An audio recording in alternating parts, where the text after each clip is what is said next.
The pandemic has put airlines on high alert. As more people travel for the holidays, many are being reminded of their strict COVID guidelines. CBS News' Kevin Rincon has this report.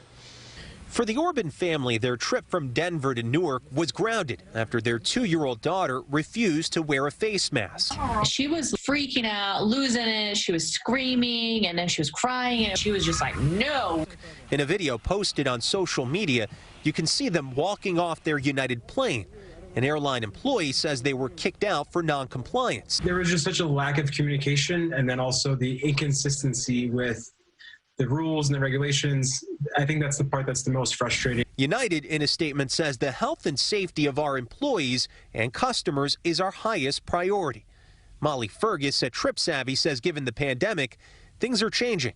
Be prepared to be masked during your entire travels. She says many airlines have now instituted a zero-tolerance policy. What you should always remember whenever you're flying is that the flight attendants and airline officials sort of have the last word. And that's created a need to familiarize yourself with the rules. Even though airports are far less crowded nowadays, there is a lot more to do before folks actually get here.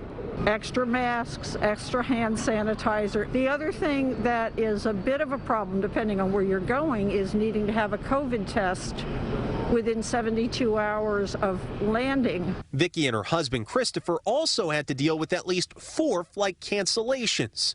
For Rose and her 1-year-old son Elijah, traveling in the age of COVID is different. It's a little hassle because, little kids, they get, impatient. They want to touch everything. They want to say hello to everybody. And they're hopeful by this time next year, things will go back to somewhat normal. At Newark International Airport, Kevin Rincon, CBS 2 News. It's tough to get the little ones to comply. Sure Sadly, is. got to do everything we can. Extremely tough, Not easy.